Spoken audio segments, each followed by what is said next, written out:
boys and girls. I'm Nana Rose. Today's story is a very thought-provoking and interesting story. It's called If the World Were a Village. You see there's an illustration of the world there. This is a book about the world's people, written by David J. Smith and illustrated by Shelley Armstrong. If the world were a village. And there's some comments at the beginning that I think are important for you to know. A note on numbers and dates. The term billion means different things in different parts of the world. In this book, it means 1,000 million, or picture this number, 1,000, 000,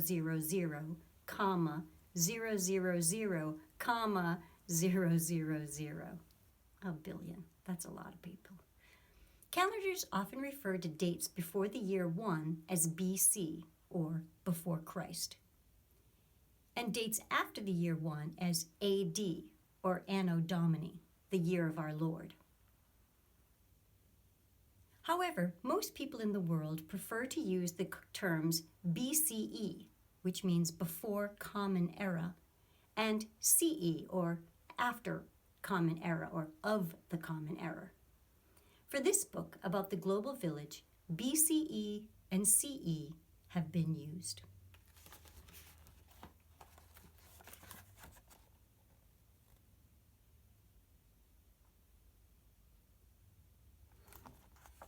Welcome to the global village.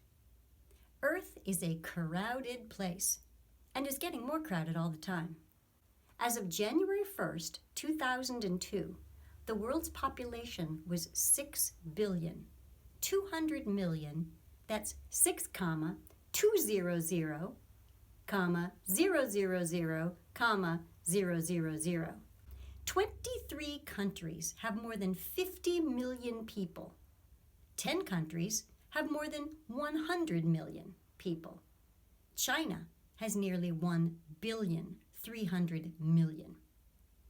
Numbers this big are hard to understand, but what if we imagined the whole population of the world as a village of just 100 people?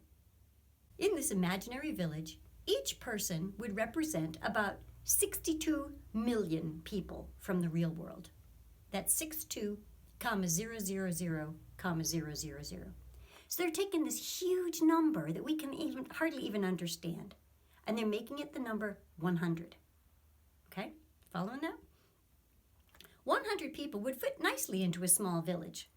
By learning about the villagers, who they are and how they live, perhaps we can find out more about our neighbors in the real world and the problems our planet may face in the future. Ready to enter the global village? Go down into the valley and walk through the gates. Dawn is chasing away the night shadows. The smell of wood smoke hangs in the air. A baby wakes and cries, "Wah, wah, wah." Come and meet the people of the global village. Nationalities. The village stirs and comes to life, ready for a new day. Who are the people of the global village? Where do they come from? Of the 100 people in the global village, 61 are from Asia, 13 are from Africa, 12 are from Europe, 8 are from South America, Central America, including Mexico, and the Caribbean. 5 are from Canada and the United States. 1 is from Oceania, an area that includes Australia, New Zealand, and the islands of the Southwest and Central Pacific. More than half of the people in the global village come from the 10 most populated countries. 21 of them are from China. 17 are from India. 5 are from the United States. 4 are from Indonesia, 3 are from Brazil, 3 are from Pakistan, 2 are from Russia, 2 are from Bangladesh, 2 are from Japan, and 2 are from Nigeria. Languages. Oh, I don't know if I can do this. Ni hao ma? Hello. Namaste. Zdruvdye. Hola. Alan. Selamat pagi. The villagers greet one another in a babble of tongues. What languages do the people of the global village speak? In the global village, there are almost 6,000 languages, but more than half of the people speak these 8 languages. 22 of the 100 people speak a Chinese dialect. Of these people, 18 speak Mandarin. 9 speak English. 8 speak Hindi. 7 speak Spanish. 4 speak Arabic. 4 speak Bengali. 3 speak Portuguese. And 3 speak Russian. If you could say hello in these 8 languages, you could greet well over half of the people in the village. The ages of the people. A ball flies by and the children cheer. There are many children in the village. 1/5 of the villagers are 9 years of age or under. More than half are under 30. Here are the ages of the villagers. So you're thinking of all the people in the whole world as being 100 people in a village. 10 of them are children under the age of 5. 10 are children between the ages of 5 and 9. 19 are between the ages of 10 and 19. 16 of them are between the ages of 20 and 29. 15 are between the ages of 30 and 39. 11 are between the ages of 40 and 49. 9 are between 50 and 59. 6 are between 60 and 69. And 3 are between 70 and 79. And only 1 of those 100 people would be over 79. On average, 1 person dies and 3 babies are born every year. A baby born in the village today can expect to live to be 63. A lot of things to think about, huh? That of 100 people, 1 person would die a year, but 3 babies would be born. That means the population is increasing. For it to stay at 100, 1 person would have to die and 1 person would have to be born. But if 3 are being born, that means that village is going to get bigger. Religions. A bell chimes in a church. A wooden gong sounds in a temple. A muezzin leads prayers from the minaret of a mosque. The villagers are called to worship. What religions do the people of the village follow? In the village of 100 people, 32 are Christians. 19 are Muslims. 13 are Hindus. 12 practice shamanism, animism, or other folk religions. 6 are Buddhists. 2 belong to other global religions such as the Baha'i Faith, Confucianism, Shintoism, Sikhism, or Jainism. 1 is Jewish, and 15 are non-religious. This section talks about food. Smells and sounds of the market draw you near. The tables are piled with fresh baked bread, vegetables, tofu, and rice. Chickens cluck and ducks squawk. In a pen not far away, a cow moos at the passing crowds. The villagers have many animals. They help to produce food or are a source of food. Now remember, if there's 100 people, they would have 31 sheep and goats, 23 cows, bulls, and oxen, 15 pigs, 3 camels, 2 horses, and 189 chickens. Yes, there are nearly twice as many chickens as people in the global village. There's no shortage of food in the global village. If all the food were divided equally, everyone would have enough to eat. but the food isn't divided equally. So, although there is enough to feed the villagers, not everyone is well fed. 60 people out of the 100 are always hungry, and 26 of these are severely malnourished. 16 other people go to bed hungry at least some of the time. Only 24 out of those 100 people always have enough to eat. Think about that. There's enough food on this planet to feed everybody, but it's not distributed properly. Air and water. In most of the village, the air is healthy and the water is clean.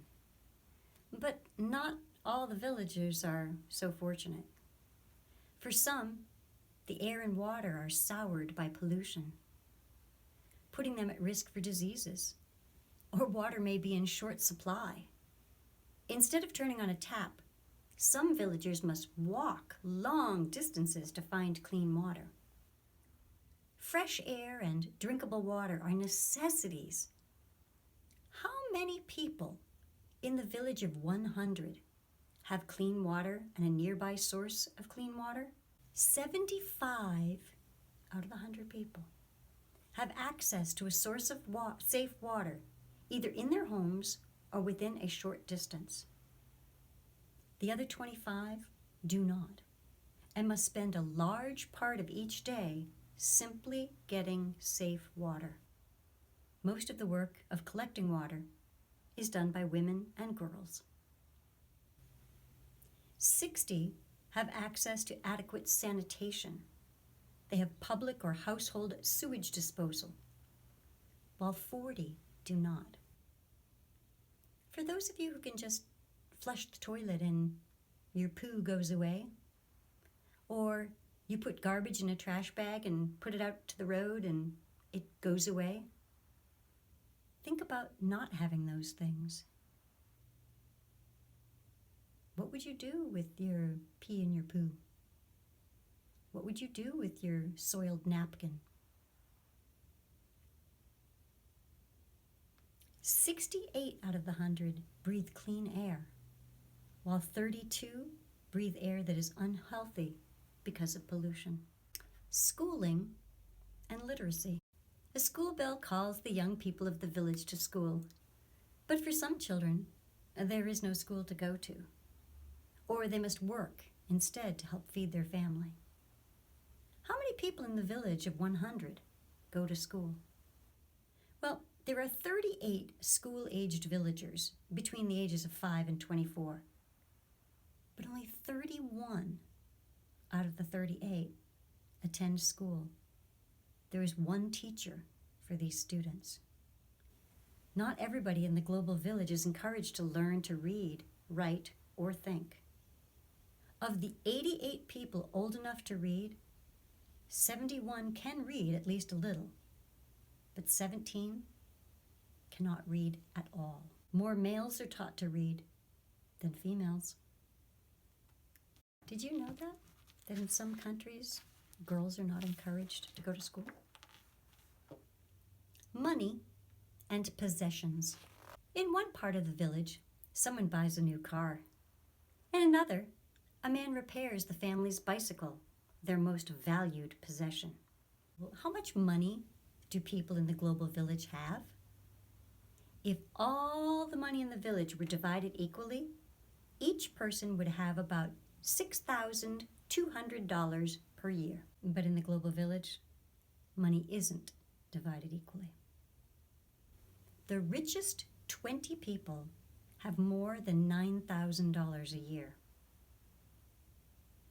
The poorest 20 people have less than $1 a day.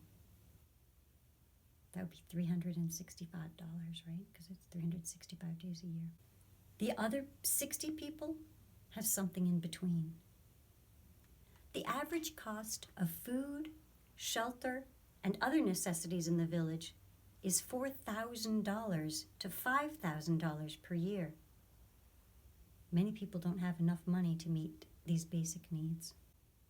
The top 20 people that make $9,000 a year, they can afford the $4,000 to $5,000 for the shelter and the food. But what if you were the person that was only making $1 a day? What if you made $365 a year, but it cost $4,000 to feed your family? If the money were divided equally, everyone would have enough. Now it talks about electricity. Dusk arrives, then darkness. In many homes, electric light spills out into the streets. In others, the dark is kept away with candles, oil lamps, and lanterns. How many people in the village of 100 have electricity? 76 have electricity. 24 do not. Of the 76 who have electricity, most use it only for light at night. In the global village, light is the one basic necessity that electricity provides. But some villagers have other luxuries that depend on electricity. In the village, remember there's 100 people in the village, there are 42 radios, 24 televisions, 14 telephones, and 7 computers. We like to think that everyone has a computer, but obviously not.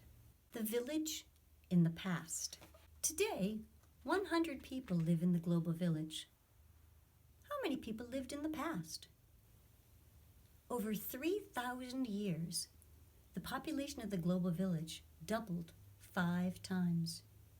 From 1 person to 2 people to 4 to 8 to 16 to 32. Around 1000 BCE, only 1 person lived in the village. In 500 BCE, 2 people lived in the village. In 1 CE, 3 people lived in the village. In the year 1000, 5 people lived in the village. In the year 1500, 8 people lived in the village. In 1650, 10 people lived in the village. In 1800, 17 people lived in the village. In 1900, 32 people lived in the village. And in 2002, 100 people live in the village. From 1900 to 2000, 1900 to 2002, so that's 102 years. It went from 32 people to 100 people. The village in the future. What will our village look like in the future? How fast will it grow? How many people will it become home to? Today, the village of 100 is growing at a rate of slightly less than 2 people a year. In fact, the growth rate is about 1.6% a year. If there are 100 people in the year 2002, there will be almost 102 people in 2003. Here's what would happen if the village continues to grow as fast as it is growing now. In 2050, there will be nearly 200 people. In 2100, there would be nearly 400 people. In 2150, there would be nearly 800 people. In 2200, there would be nearly 1,600 people. And in 2250, there would be nearly 3,200 people. In the past, it took 3,000 years for the population to double 5 times. From 1 person to 2 people to 4 to 8 to 16 to 32. In the future, the population will double 5 times in just 250 years. A global village of 3,200 people would be a very crowded place with widespread shortages of food, shelter, and other resources. However, not everyone agrees that the village will grow this fast, and many groups, such as the United Nations, are working hard to make sure that the village of the future is a good home for all the people who live in it. If the world were a village. Well, if that doesn't provide your family with something to discuss today, I don't know what will. But whatever you do today, have fun.